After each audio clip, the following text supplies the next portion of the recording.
यहाँ से भगाना चाहता था ना तू? अब मैं तुझे दिखाऊंगा अपना सामर्थ्य।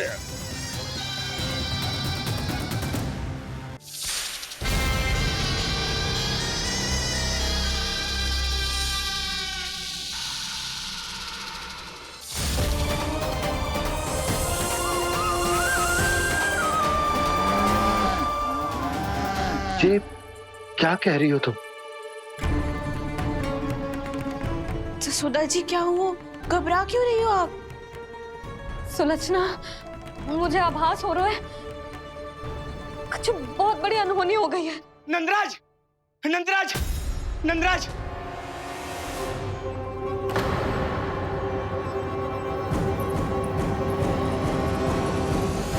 नंदराज, कान्हा ने जमना नदी में छलांग लगा दी है। कान्हा ने जमना नदी में छलांग लगा दी है। कान्हा ने जमना नदी में छलांग लगा दी है। कान्हा जमना में कूद गया है। मुझे लगा था आज का गड़बड़ होने वाली है। मुझे आज कान्हा को ना जाने देना चाहिए था।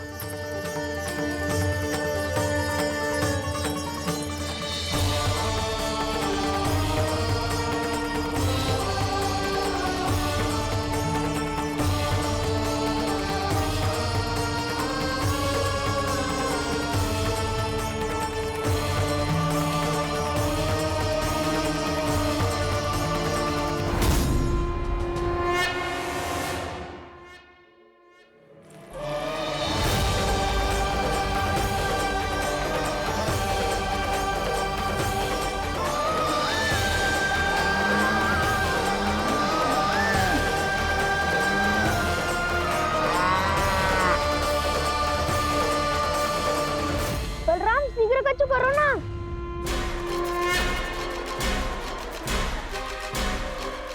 कुछ भी करो पर कान्हा को बचाओ।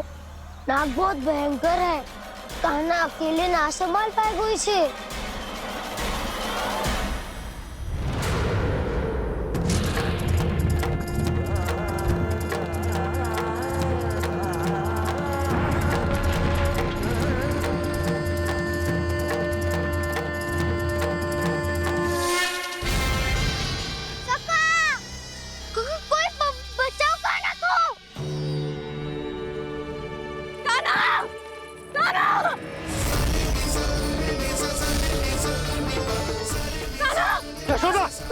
यशोदा रुको।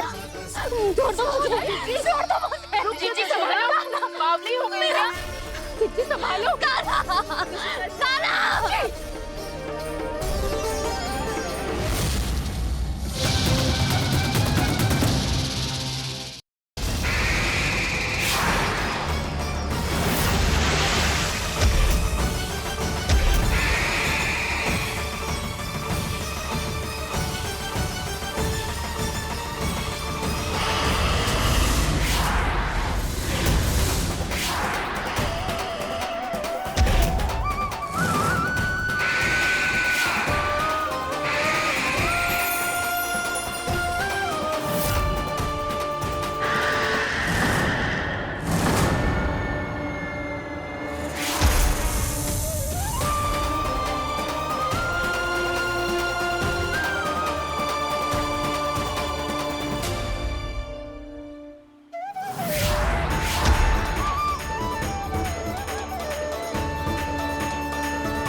उसे छूकर कालिया नाग का हलाहल जैसा विष भी चरणामृत बन गया है और यमुना जी के जल में फैल चुके विष के प्रभाव को भी नष्ट कर रहा है।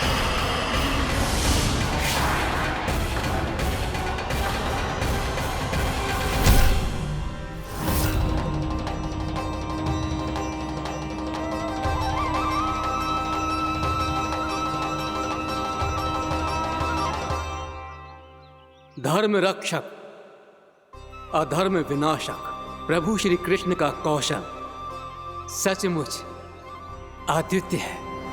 नारायण नारायण।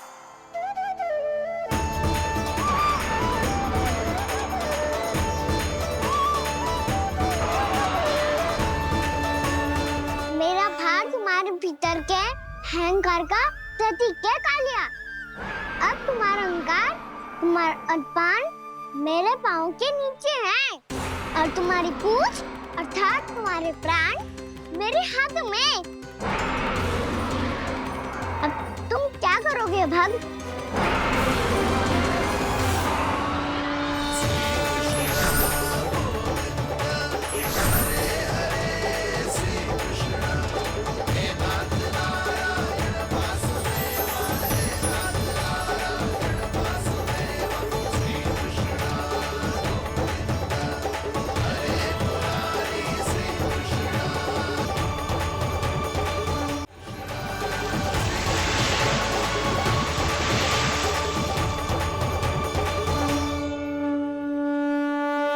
प्रभु, भले ये आपको पहचानने में असमर्थ हो, पर हम सब ने आपको पहचान लिया है। हाँ प्रभु, एक भक्त होने के नाते और एक अर्धांगिनी और माँ होने के नाते मैं आपसे इनके प्राणों की भिक्षा मांगती हूँ। अपनी कृपा दिखाइए और इन्हें क्षमा कर दीजिए। आपके लिए मित्र और शत्रु में कोई अंतर नहीं प्रभु। उसी तरह आपकी कृपा और दंड में भी कोई अंतर नहीं। दोनों दया ही तो हैं, अकारण ही किसी को प्राप्त नहीं होती। हमें विश्वास है कि हमारे पति को मिला ये दंड कोई अभिशाप नहीं है, आपका वरदान है। ये सत्य है प्रभु कि इनसे बहुत से पाप हुए हैं। इनके विष से बहुत सारे जीव जंतु को हानि पहुंची है, पर अब आपके चरण इनके शीश पर पड़ गए हैं। ऐसी कृपा तो बड़े बड़े महान महात्माओं को भी दुर्लभ है और इन्हें प्राप्त हुआ तो अवश्य ही ये किसी महान पुण्य का ही फल है। हे प्रभु, उन्हीं पुण्य कर्मों की शक्ति का आह्वान कर मैं आपसे विनती करती हूँ, इन्हें प्राण दान दीजिए। मैं अपने इस भक्त को क्षमा अवश्य करूँगी देवियों, यदि ये अपने अहंकार को त्याग कर मुझे पहचान ले तो।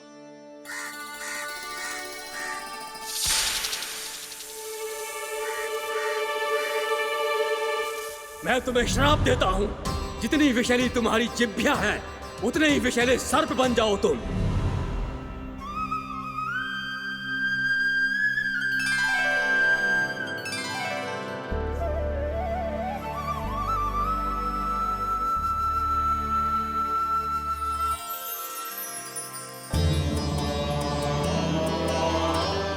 नारायण, मुझे क्षमा कीजिए नारायण। मैं तो आपका परम भक्त था, किंतु मैं आपको पहचान नहीं सका। इसका दंड तो मुझे मिलना ही था, किंतु मैं अब प्रायश्चित करना चाहता हूं। इसके लिए यदि आप मेरे प्राण भी ले लेंगे तो भी मुझे कोई दुख नहीं होगा। मैं अपना जीवन, मृत्यु और अपना अस्तित्व सब कुछ आपको समर्पित करता हूं। तुम्हें तुम्हारी क्रोध के कारण श्राप मिला, जिसे विशाल सर्प के रूप में तुम्हारा जन्म हुआ और सर्प का तो स्वभाव है विष फैलाना। इसीलिए तुम्हें दंड नहीं दूंगा मैं। सिर्फ सभी अपराधों का पश्चाताप कर लिया, इसीलिए मैं तुम्हें क्षमा करता हूँ कालिया।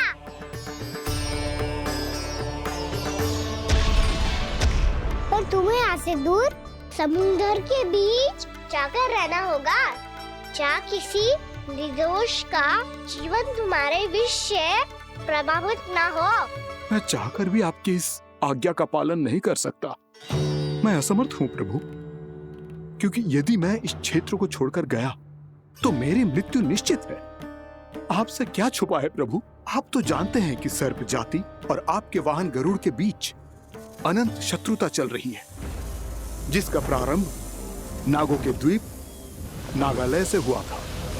उस द्वीप पर छोटे जीवों को निगल जाने के लिए सर्प थे और गरुड़ को सर्पों का स्वाद बहुत प्रिय था, इसलिए वो बार बार नागद्वीप जाने लगा था। पर इस कारण पूरी सर्प जाति उससे आतंकित हो गई थी। इसलिए जब भी गरुड़ वहां पहुंचता तो सभी सर्प छिपने लगते। जब गरुड़ को इसका आभास हुआ तो उसे बड़ा क्रोध आया और वो उत्तेजना में भरकर सर्पों का शिकार करने लगा। भूख ना होने पर भी उन्हें मारने लगा। अब सर्पों के प्राण हरना उसके लिए खेल बन गया था। इस भीषण समस्या का समाधान ढूंढने के लिए पूरी सर्प जाति महान सर्प वासुकी के सामने इकट्ठी हुई। हे महान वासुकी, हमारी सहायता कीजिए। नागद्वीप पर गरुड़ ने आतंक मचा दिया है। पहले तो वो हमें अपना भोजन बनाता था, लेकिन अब हम उसके खेल का साधन बन चुके हैं। भूख हो या ना हो, जब तब आकर वो हमारे प्राण हर लेता है। अनुचित हिंसा के इस प्रथा का आरंभ सर्पों ने ही किया है। पहले आप सबने पूरे द्वीप पर अधिकार कर लिया, फिर आहार के साथ साथ आनंद के लिए भी आप सभी ने निर्दोष जीवों की हत्या की। और जब सृष्टि का संतुलन बनाए रखने के लिए गरुड़ आपको अपना आहार बनाने आया तो आप सब अपने प्राणों की रक्षा के लिए छिपने लगे। तो फिर गरुड़ का उत्तेजित होना तो स्वाभाविक ही था। नागनाथ, जो हमने अन्य जीवों के साथ किया वही अब हमारे साथ हो रहा है, परंतु ये भी तो सृष्टि के संतुलन के विरुद्ध ही है ना? अवश्य है, इसलिए मैं गरुड़ से चर्चा करूंगा। धन्यवाद प्रभु।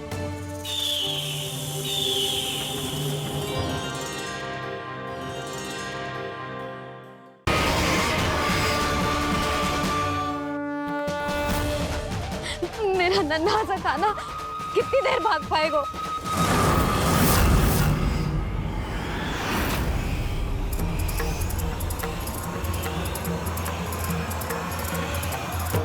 और कितनी प्रतीक्षा करोगे मेरी भक्त कालिया? भक्त नहीं, काल हूं मैं तेरा। जब अहंकार का मुकुट बुद्धि को ढक लेता है तो भक्त अपने भगवान को भी नहीं पहचान पाता। व्यर्थ की पहेली में मत उलझा बालक। ना मैं भक्त हूँ और ना तू भगवान।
जिसके लिए इतने व्याकुल हो रहे थे, उसे छूकर कालिया नाग का हलाहल जैसा विष भी चरणामृत बन गया है और यमुना जी के जल में फैल चुके विष के प्रभाव को भी नष्ट कर रहा है।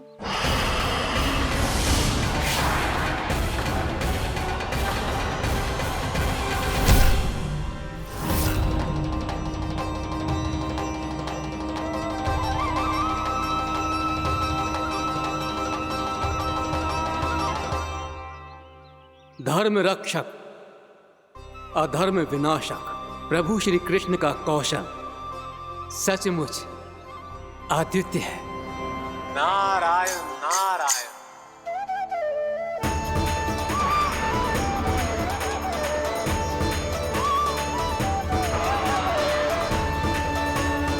मेरा भार तुम्हारे भीतर के अहंकार का प्रतीक है कालिया। अब तुम्हारा अहंकार, तुम्हारा अभिमान मेरे पाँव के नीचे है और तुम्हारी पूंछ अर्थात तुम्हारे प्राण मेरे हाथ में। अब तुम क्या करोगे भक्त?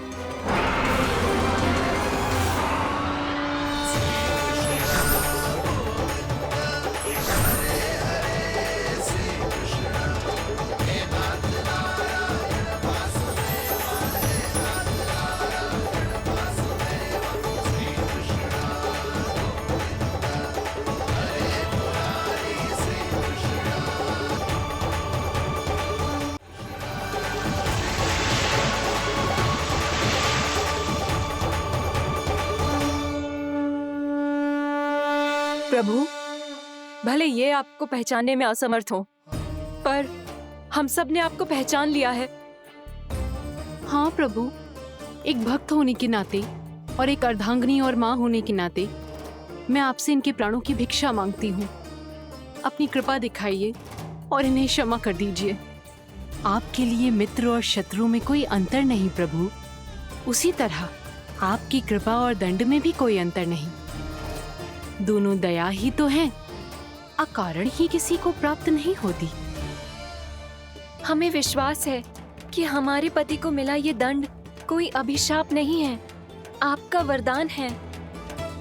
ये सत्य है प्रभु कि इनसे बहुत से पाप हुए हैं।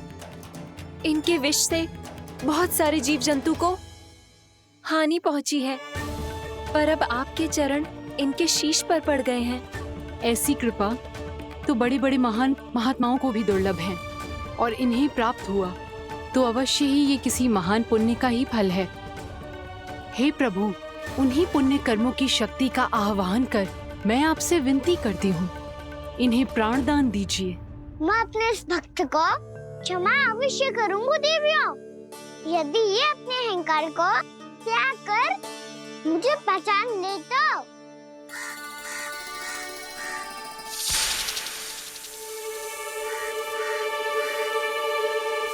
मैं तुम्हें श्राप देता हूँ, जितनी विषैली तुम्हारी जिह्वा है उतने ही विषैले सर्प बन जाओ तुम।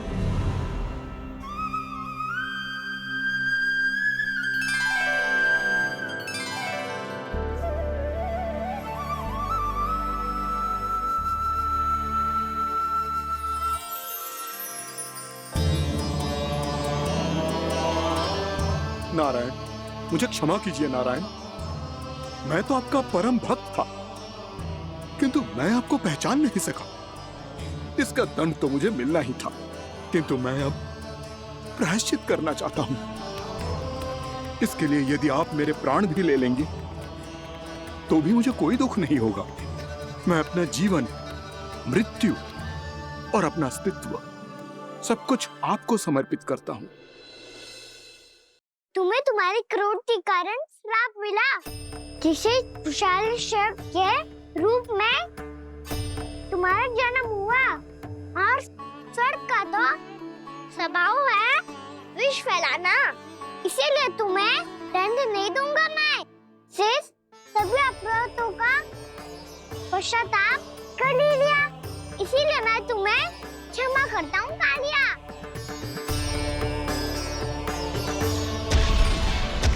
पर तुम्हें यहाँ से दूर समुद्र के बीच जाकर रहना होगा, जहाँ किसी निर्दोष का जीवन तुम्हारे विष से प्रभावित ना हो। मैं चाहकर भी आपकी इस आज्ञा का पालन नहीं कर सकता। मैं असमर्थ हूं प्रभु, क्योंकि यदि मैं इस क्षेत्र को छोड़कर गया तो मेरी मृत्यु निश्चित है। आपसे क्या छुपा है प्रभु? आप तो जानते हैं कि सर्प जाति और आपके वाहन गरुड़ के बीच अनंत शत्रुता चल रही है, जिसका प्रारंभ नागों के द्वीप नागालय से हुआ था। उस द्वीप पर छोटे जीवों को निगल जाने के लिए सर्प थे और गरुड़ को सर्पों का स्वाद बहुत प्रिय था, इसलिए वो बार बार नागद्वीप जाने लगा था। पर इस कारण पूरी सर्प जाति उससे आतंकित हो गई थी, इसलिए जब भी गरुड़ वहां पहुंचता तो सभी सर्प छिपने लगते। जब गरुड़ को इसका आभास हुआ तो उसे बड़ा क्रोध आया और वो उत्तेजना में भरकर सर्पों का शिकार करने लगा। भूख ना होने पर भी उन्हें मारने लगा। अब सर्पों के प्राण हरना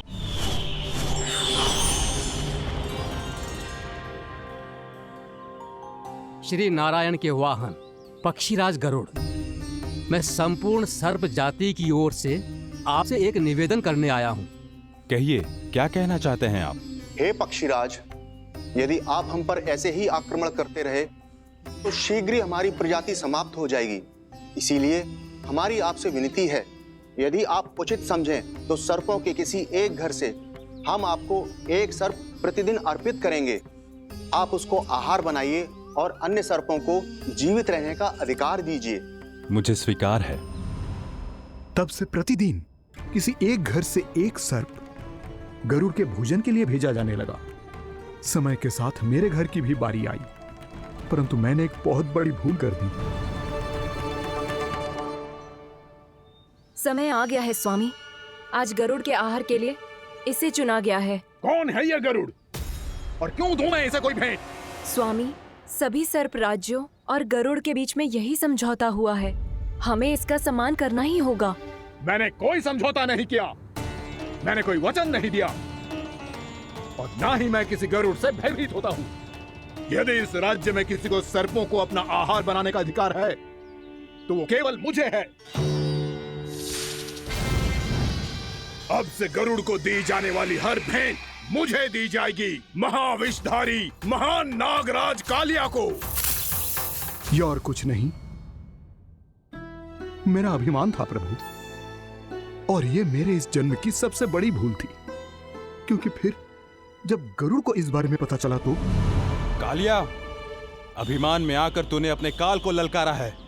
जिस कालिया के नाम में ही काल छिपा है, तू उसे ललकारने का दुस्साहस कर रहा है गरुड़। स्वयं को भगवान विष्णु का वाहन कहता है तो वाहन का ही कर्म कर। स्मरण रख, इस धरती के सर्वश्रेष्ठ योद्धाओं के लिए भी मैं मृत्यु का दूत हूँ। विनाश काले विपरीत बुद्धि, तुझ जैसे मूर्ख सदा इस युक्ति को सार्थक करते आए हैं। अपने विनाश को आमंत्रण किया है तो अब भोग।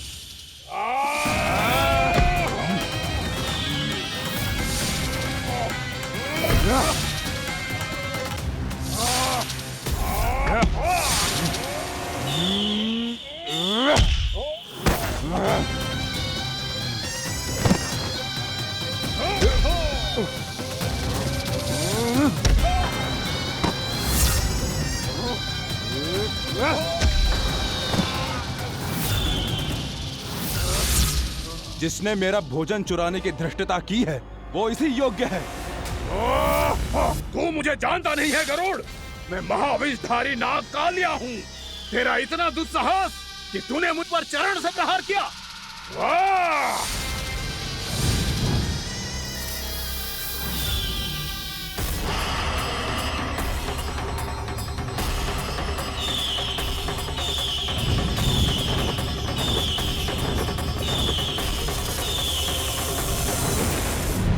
मैं अपने अभिमान में भूल गया था कि गरुड़ मुझसे कहीं अधिक शक्तिशाली है। इसलिए अपने प्राणों की रक्षा करने के लिए मैं एक स्थान से दूसरे स्थान भागने लगा। नदियां, पर्वत, यहां तक कि मैंने सागर भी लांघ डाला, पर मैं जहां भी जाता गरुड़ के रूप में मेरा काल वहीं आ जाता। इसीलिए मृत्यु की आशंका से भयभीत होकर मैं अपने बड़े भाई मां कद्रू के प्रथम पुत्र अनंत शेषनाग से राय लेने चला गया। भैया, मैं यहां आपसे आपकी सहायता लेने आया हूं। मेरी एक छोटी सी भूल के कारण ये गरुड़ मेरा पीछा कर रहा है, मुझे हर समय हर स्थान पे ढूंढते रहता है। यदि उसने मुझे ढूंढ लिया तो वो निश्चित ही मेरे प्राण ले लेगा। मुझे कोई ऐसा स्थान बताइए जहां मैं अपनी पत्नी और अपनी संतानों के साथ शांति से रह सकूं। तुम यमुना नदी के किनारे वृंदावन क्षेत्र में जाके वास करो कालिया। गरुड़ वहां प्रवेश नहीं कर सकता क्योंकि उसे ऋषि सोबरी का श्राप मिला हुआ है।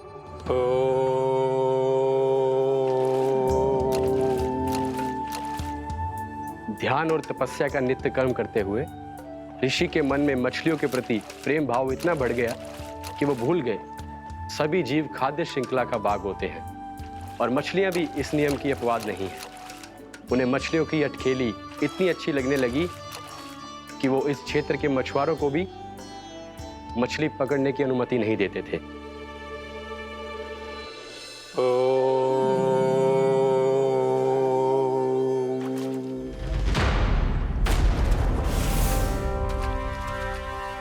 उस दिन वो उस पक्षी को नहीं रोक पाए, पर तब से सावधान रहने लगे। यहां तक कि अपने साधना से भी अधिक ध्यान वो पक्षियों पर केंद्रित करने लगे। ठहरो! इसी क्षण अपनी चोंच में पकड़ी इस मछली को छोड़ दो। तुम्हें इन मछलियों का आहार नहीं करना चाहिए पक्षीराज। ये तो खाद्य श्रृंखला का नियम है ऋषिवर। यदि मैं इनका आहार नहीं करूंगा तो कोई और पक्षी कर लेगा। मैं अपने आनंद या प्रतिशोध के लिए इनके प्राण नहीं ले रहा। ये तो बस मेरा भोजन है। पर यह मेरा तपस्या स्थल है। तुम यहाँ शिकार करके मेरी साधना में विघ्न नहीं डाल सकते पक्षीराज। यदि आपकी यही इच्छा है तो मैं आज के बाद यहाँ नहीं आऊंगा।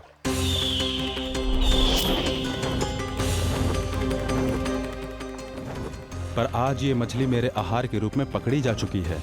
मैं वचन देता हूँ ऋषिवर, इस स्थान पर ये मेरा अंतिम शिकार होगा।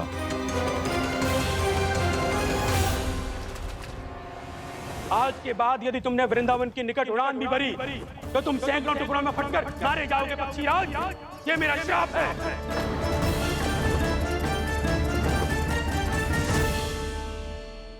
और इसीलिए भैया शेषनाग के सुझाव के अनुसार मैं यहां आ गया। पर अब यदि मैं कहीं और जाऊंगा तो मेरे प्राण नहीं बचेंगे प्रभु। डिस्टेंट रहो कालिया। अब से गरुड़ तुम्हें कोई हानि नहीं पहुंचाएगा। अब तुम्हारे फनों पर मेरी पक्षिंग बन गए कालिया। इसीलिए अब से तुम्हें गरुड़ से कोई भय नहीं होगा। निश्चिंत होकर अपने परिवार के साथ गहरे समुद्र में चले जाओ और सुख से शांति से निवास करो। पर ध्यान रहे निर्दोष जीवों को हानि ना पहुंचे। आपने मुझे जीवन दान दे दिया प्रभु। इस उपकार से मैं कृतज्ञ हूँ प्रभु। आदेश दीजिए, मैं आपकी सेवा कैसे करूं? तुम्हारे जल क्षेत्र से 1 कोटि कमल पुष्पों को लेने की अनुमति दे दो कालिया। यह मेरी सेवा होगी। प्रभु, ये तो मेरा सौभाग्य होगा।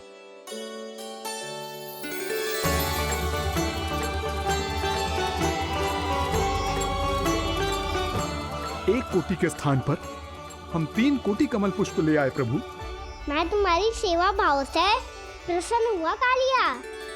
रमनाथ द्वीप पर चले जाओ ताकि तुम्हारे कारण फिर कभी किसी निर्दोष जीव को हानि ना पहुंचे और न ही तुम्हारा विष मेरे प्रिय यमुना नदी के जल को दूषित कर पाए।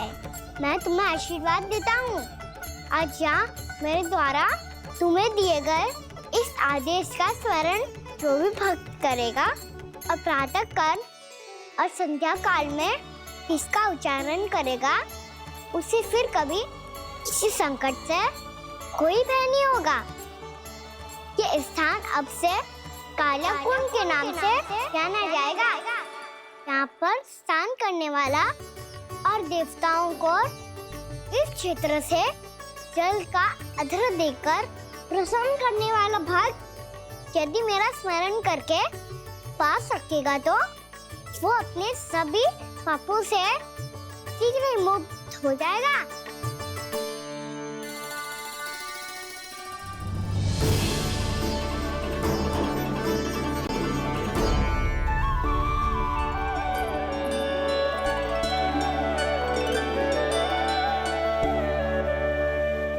कौन है जे भगवान जिसने अभी अभी कालिया जैसे विशाल विस्तर का सामना किया, क्या एक साधारण बालक जो शीत की अधिकता से ठिठुर रहा है?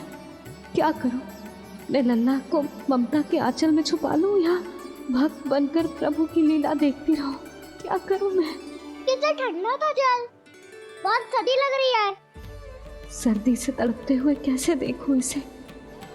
अभी जाके अपने पल्लू से सुखाती हूँ, हृदय से लगा के स्नेह की आंच दूंगी तो सर्दी पल भर में छूमंतर हो जाएगी।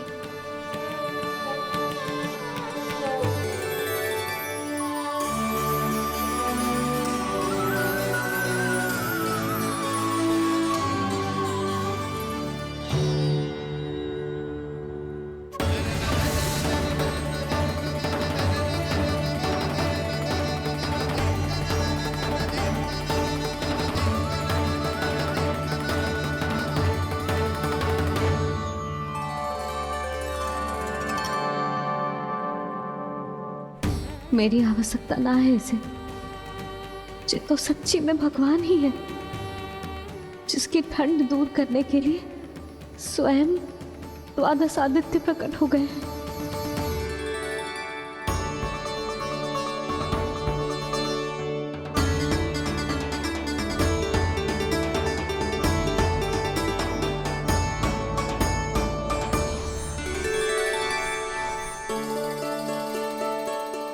क्या किया आपने?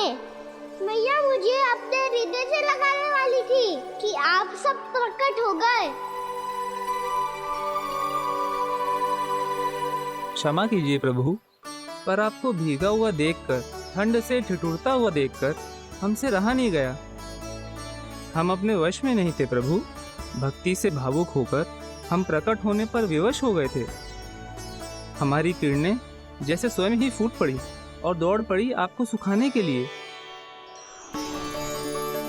मैं आपका प्रेम, आपकी भक्ति समझता हूं आदित्यगण, और इसीलिए इस समय मैं जहां खड़ा हूं, इस स्थान को द्वादश आदित्य टीला के नाम से जाना जाएगा।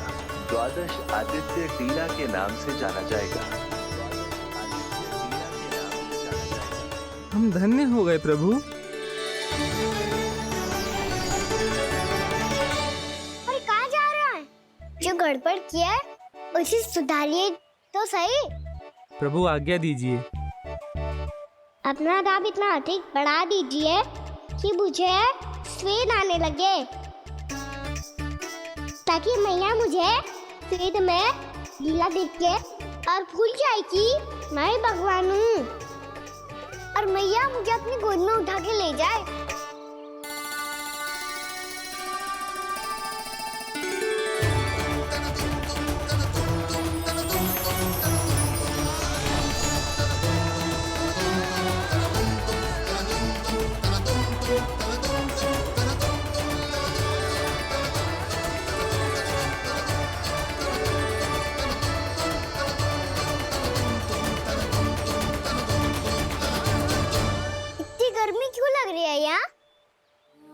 स्वेद की एक बूंद भी आती थी तो मैं अपना आंचल लेकर पहुंच जाती थी इसके पास। जानती ही नहीं थी कि चेतु स्वयं वायुदेव को आदेश दे सकते हैं कि वो बहने लगे और उसका सारा स्वेद सुखा दे। वायुदेव की आवश्यकता नहीं है मैया, मुझे आप ही चाहिए। लगता है जिस बात का भय था वही सत्य होने लगी है। भैया मेरे भगवान रूप को भूल नहीं पाएगी, और अब मेरे लिए उनके सत्य छुपा कर रख पाना कठिन हो जाएगा। कृष्णा कृष्णा हरे कृष्णा कृष्णा कृष्णा मुरली मनोहर कृष्णा गोपाला गोविंदा हे दामोदरा।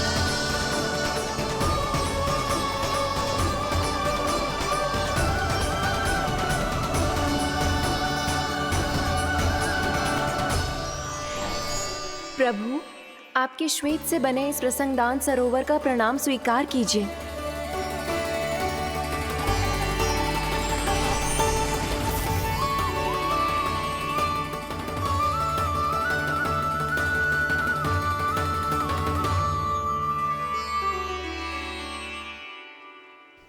इस चमत्कार को देखकर मैया को और भी अधिक विश्वास हो जाएगा कि मैं भगवान ही हूँ। अब कैसे मनाऊं मैया को कि मैं इनका लाई हूँ। बाबा है ना, अब तो यही सहायता करेंगे। श्री कृष्ण गोविंद हरे हरे श्री कृष्ण गोविंद हरे हरे श्री कृष्ण हरे मुरारी श्री कृष्ण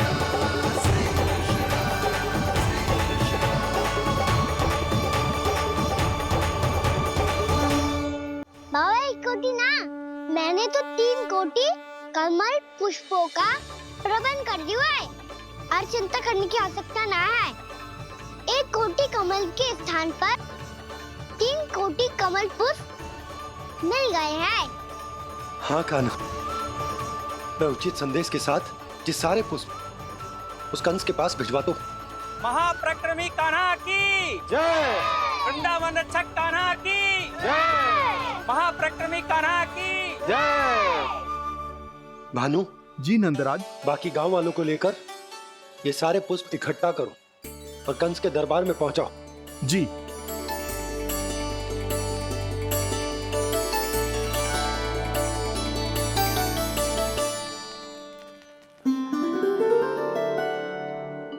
मैया, कौन हो तुम?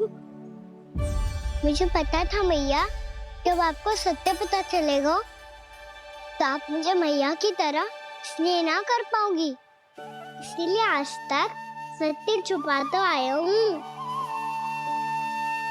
ताकि आपकी ममता, आपका प्रेम अनुभव करने का अवसर मिलते हुए मुझे।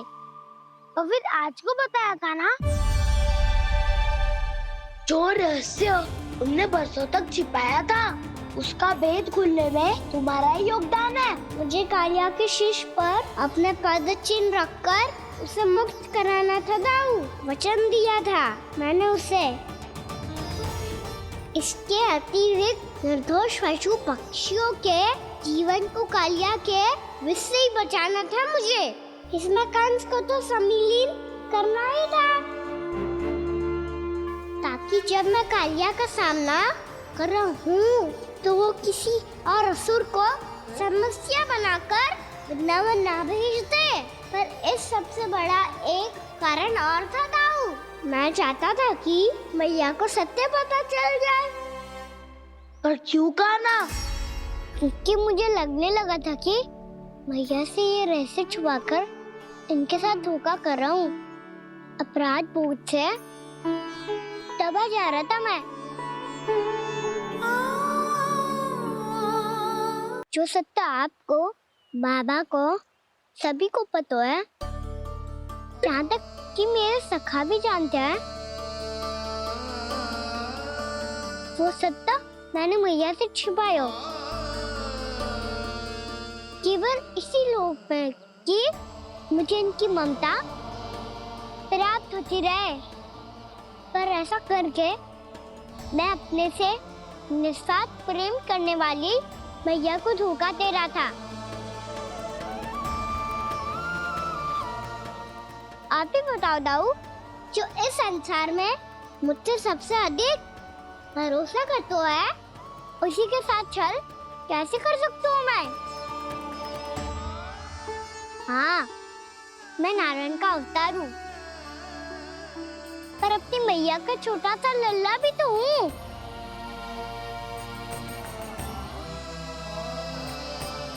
इसीलिए तो यमुना जी में छलांग लगाने का एक कारण इस गेंद को लेने जाना भी था। ने स्नेह से बनाई थी मैया ने गेंद, इसे अपने से दूर कैसे होने देता मैं? आपको आभास भी ना है मैया कि आप मेरे लिए कितने महत्वपूर्ण हो।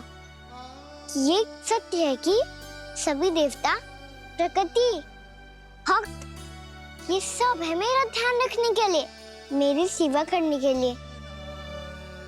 पर क्या इनमें से कोई भी मेरी मैया का स्थान ले सकता है? और आप भी तो यही चाहती थी कि मैं आपका लल्ला बन के आऊं, कि मैं आपका लल्ला बन के आऊं, कि मैं आपका लल्ला बन के आऊं। आज जैसे आपने मुझे अपनी गोद में लिटा रखा है, क्या कुछ ऐसा नहीं हो सकता कि शीघ्र ही मुझे आपको अपनी गोद में खिलाने का अवसर मिल जाए? मैया, नारायण का अवतार होना क्या इतनी बड़ी समस्या है कि आप हृदय से भी ना लगा सकते? मैया,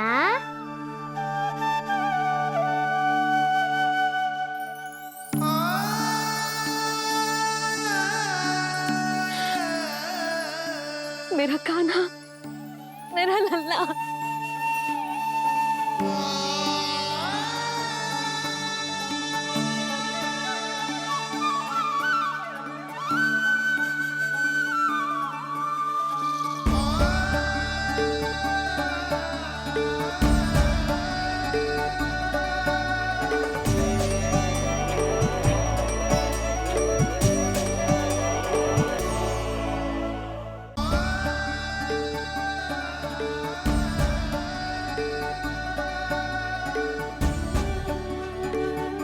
ये सत्य है कि ये जानने के बाद कि तू श्री नारायण का अवतार है, मैं तुझे भगवान की तरह ही देख पाऊंगी। पर मेरे हृदय की जो ममता है ना, वो भक्त से कहीं अधिक है लल्ला। फिर चाहे तू साधारण बालक हो या श्री नारायण का अवतार, तू सदैव ही मेरा लल्ला है, मेरा लल्ला था और सदैव ही रहेगा। यशोमती मैया का नंद लाला, यशोमती मैया का नंद लाला। यशोमती मैया के नंद लाला, यशोमती मैया के नंद लाला, यशोमती मैया के नंद लाला, यशोमती मैया के नंद लाला।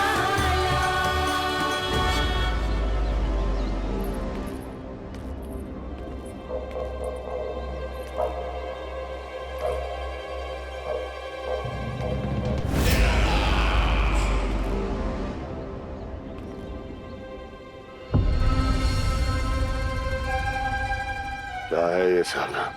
वृंदावन से पत्र आया है महाराज। विनती की गई है कि इसे आपके सामने पढ़ा जाए। पढ़ो। शीघ्र करो। महाराज कंस, पूजा के लिए आपको 1 कोटि कमल पुष्पों की आवश्यकता थी। वृंदावन वासियों की ओर से मैं आपको 3 कोटि पुष्पों की भेंट भेज रहे हूँ। कृपया अतिरिक्त पुष्पों को अपनी गोप प्रजा की विनम्र श्रद्धांजलि समझकर स्वीकार करो महाराज। आपको ये जानकर प्रसन्नता होगी कि जैसे ही मेरा पुत्र कृष्ण कालिया नाग के सामने पहुंचो, वो महाभयंकर नाग भी आपके भय से कांप उठा और स्वयं ही ये सभी पुष्प हमारे द्वार पे पहुंचा गो। यदि आपको अब भी आवश्यकता हो तो और भी पुष्पों का प्रबंध किया जा सकता है। आपका विनीत गोपराज नंद। हमारा संघर्ष अभी समाप्त नहीं हुआ है विष्णु अवतार। यशोमती मैया का नंदलाला। पत्र में लिखा है महाराज, उसे इसी नाम से बुलाया जाना प्रिय है।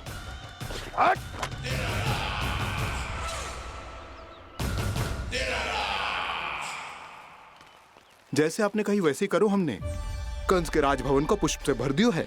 मुझे तो ऐसे लग रही है इतने पुष्प देख के कंस को चक्कर आ जाएंगे। आपका पत्र पढ़ के उसे ये समझ में आगा होगा कि वृंदावन वासियों से उलझना ठीक ना है उसके लिए।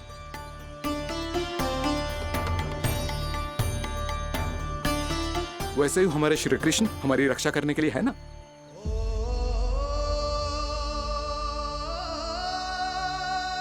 सूर्यास्त होने वाला है, हमें अब घर चलना चाहिए। मुझे बहुत थकान लग रही है नंदराज। हाँ, मैं भी बहुत थक गई हूँ। नंदराज, कमल पुष्पों को गाड़ी में लादकर मथुरा पहुंचाने में अब हम भी बहुत थक गए। तो आप सब लोग रात्रि को यहाँ रुकना चाहते हैं? वैसे सुझाव तो अच्छा है नंदराज। अब कालिया नाग के इस स्थान से जाने के बाद प्रकृति कितनी खिल उठी है, क्यों जसोदा जी?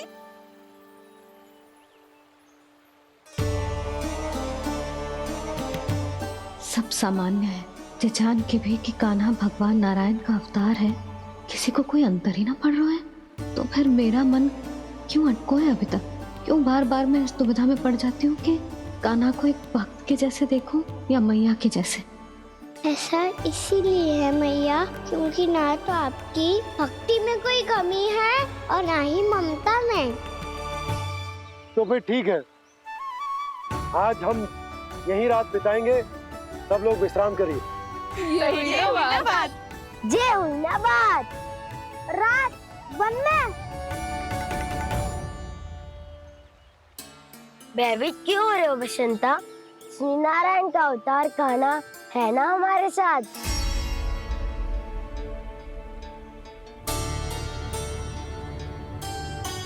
लगता है कोई मैया को भूलने ही नहीं देगा कि मैं नारायण का अवतार हूँ।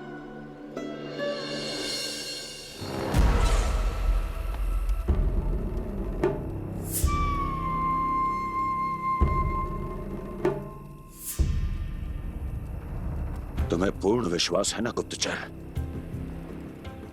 ये सब कुछ उसी बालक ने किया है। उसी ने कालिया को पराजित करके यहां से दूर भेज दिया है। मैंने अपनी आंखों से देखा है महाराज। और वृंदावन के सभी वासी इस समय वन में विश्राम कर रहे हैं, ये सूचना पक्की है। वो सब पूरी रात वन में ही बिताएंगे महाराज।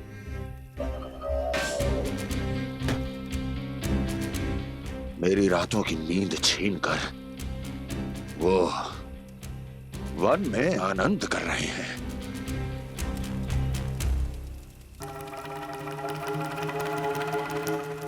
किंतु मैं उनके इसी आनंद को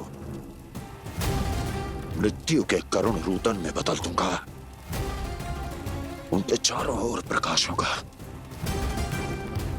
सूर्य की चमक जैसा, आंखें चौंधिया देने वाला प्रकाश। किंतु फिर भी ये रात उनके लिए सबसे अधिक काली होगी, क्योंकि मैं इस पूर्णिमा की रात को अमावस्या की रात बना दूंगा। कभी न समाप्त होने वाली अमावस्या।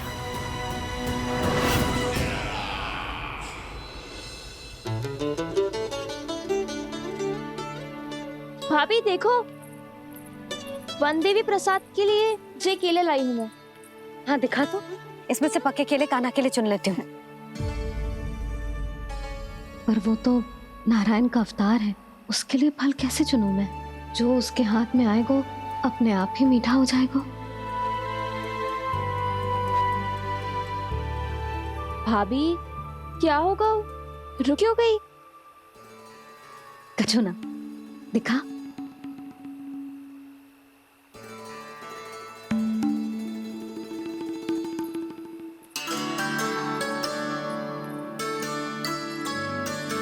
कान्हा, तुझे भूख लगी आई होगी ना? मैया आप खिलाओ ना। अच्छा,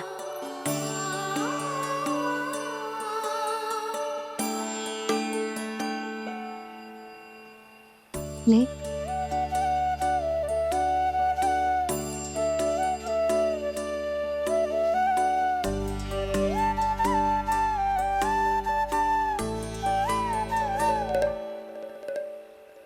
मैया के व्यवहार में बदलाव आ रहा है।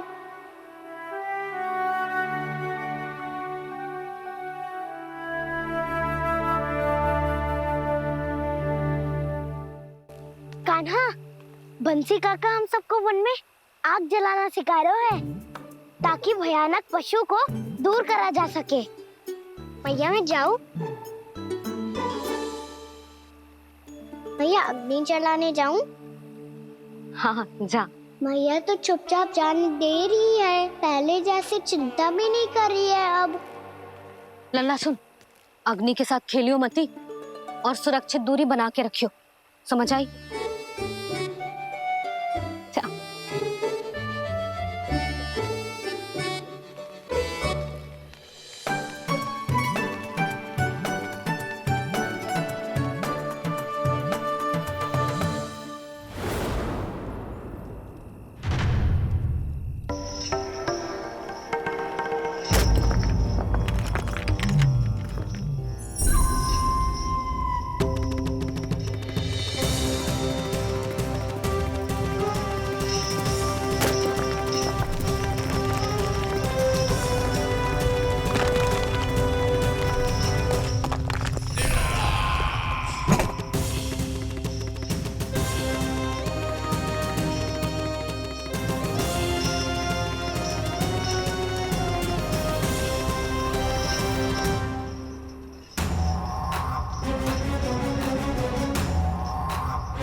स्वयं को प्रकट करो दावानल।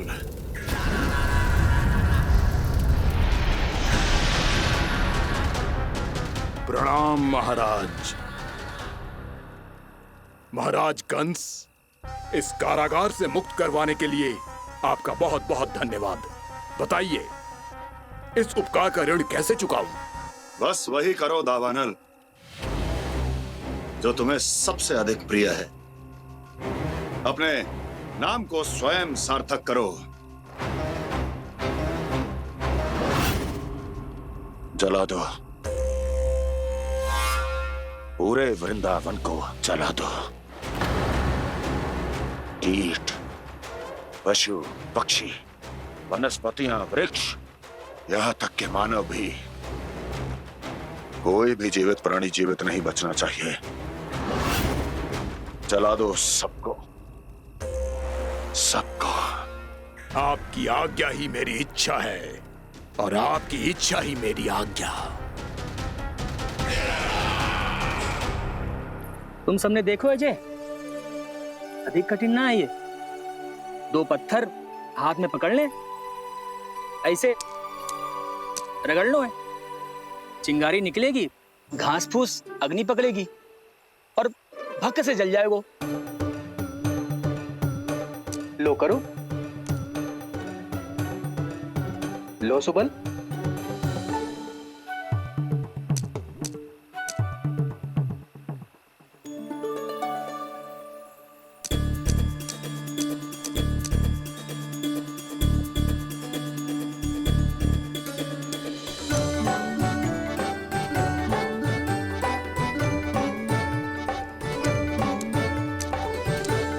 ले कान्हा, तू भी प्रयास करके देख ले। पर जितना सरल जय कह रहे थे, उतना सरल ना है अग्नि जलाना।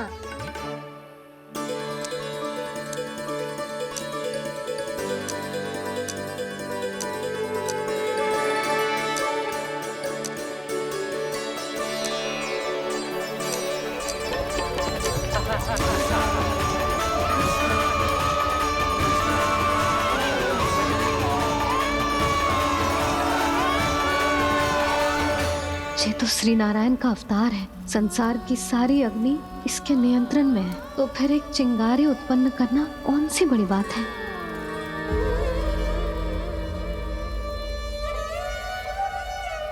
ऐसे तो मैया मुझे धीरे धीरे अपना लल्ला मारना ही भूल जाएगी। ये उचित नहीं है, अब मुझे ही कुछ करना होगा।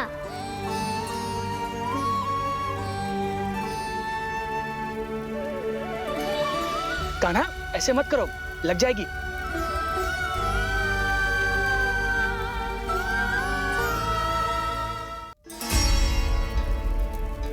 कान्हा, संभाल के, जान कहाँ है तेरो?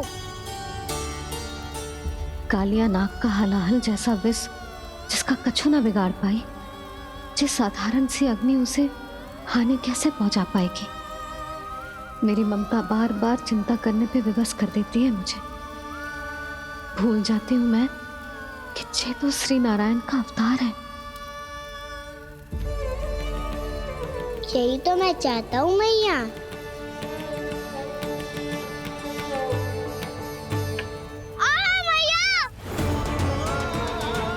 कान्हा, कान्हा, देखा देखा कहाँ लगी? हाँ, बोला था ना अग्नि से दूर रहने। दिखा, जले का चिन्ह ना है।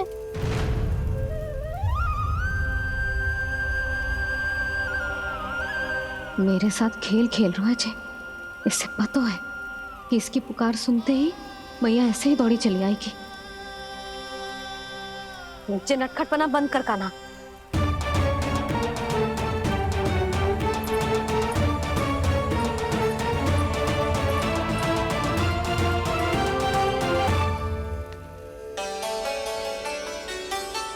यशोदा, आ जाओ, कान्हा को भी बुला लो।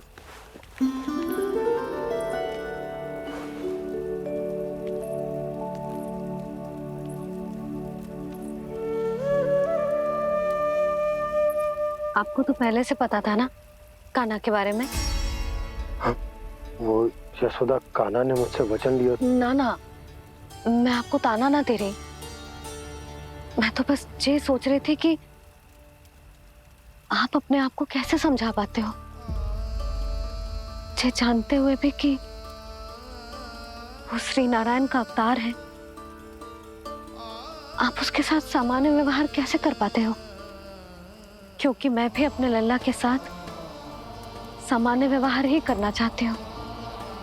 उसे वैसे ही देखना चाहती हूँ, उसके साथ लाड करना चाहती हूँ, उसे डांटना चाहती हूँ, फटकारना चाहती हूँ। तो मुझे बार बार उसमें मेरे प्रभु दिखने लगते हैं। मेरे साथ भी ऐसा ही होता है यशोदा। पर जब मैं ये स्वीकार कर लेता हूँ कि जो हमारा लल्ला है, तो मैं भूल जाता हूँ कि जय श्री नारायण का अवतार भी। उसके बाद सांसारिक माया मुझे अपने अंदर जकड़ लेती है। यशोदा, तुम्हारे साथ भी कछु ऐसा ही होगा। संसार की मोह माया तुम्हें खुद में जकड़ लेगी और तुम जब भूल जाओगी कि भगवान का अवतार। और सच्ची कहूं तो भैया की ममता के आगे कोई भी माया ना टिक सकती। सबसे बड़ी होती है एक मैया की ममता। पर भक्ति का भाव भी कम प्रबल ना हो तो है जी। मेरे हृदय में ममता और भक्ति के बीच युद्ध चल रहा है। मुझे ना पता कौन सा भाव जीतेगा और कौन सा हारेगा। इसका अर्थ है कि मुझे कुछ भी ऐसा करने से स्वयं को रोकना होगा, जिससे मैया के मन में भक्ति का भाव प्रबल होकर हिंसा से जीत जाए। तो फिर ध्यान रखना कान्हा, अब सबके सामने कोई लीला मत कर देना तुम।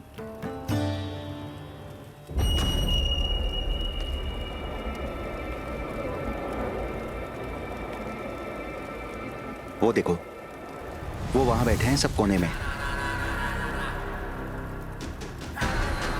किसी भी कोने में क्यों ना छिपा हो, आज तो जलेगा पूरा वृंदावन ही। मुझे फैला दो यहाँ और फिर जाओ महाराज कंस को सूचना दो कि उनका कार्य हो गया है। महाराज का आदेश स्मरण है ना, वृंदावन का कोई भी आदमी आज जीवित नहीं रहना चाहिए। अग्नि को जलाना मत सिखाओ, जाओ मुझे अपना कार्य करने दो।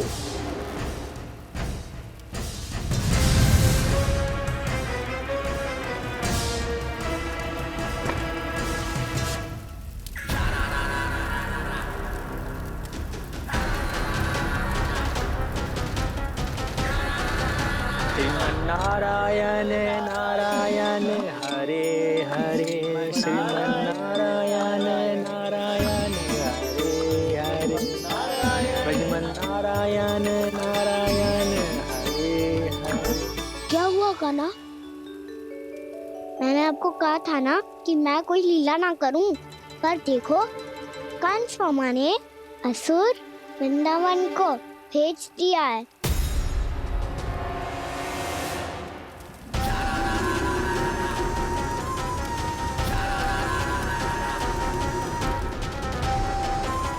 दावानल और दांत बन के अग्नि। अब क्या करोगे तुम? वही जो मेरे दाव क्या क्या सबके सामने ही ऐसा कछु ना करूंगा जो लीला लगे, पर सबकी दृष्टि से छुपकर तो कछु करना होगा दाव। इससे पहले कि ये दावानल पूरे वृंदावन को लील जाए। पर कान्हा करने क्या वाले है?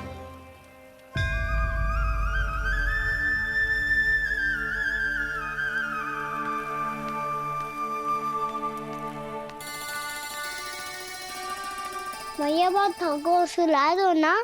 आजा।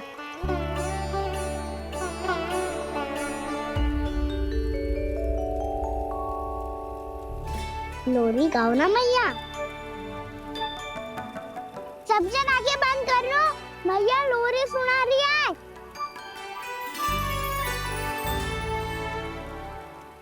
तो ये है तुम्हारी योजना?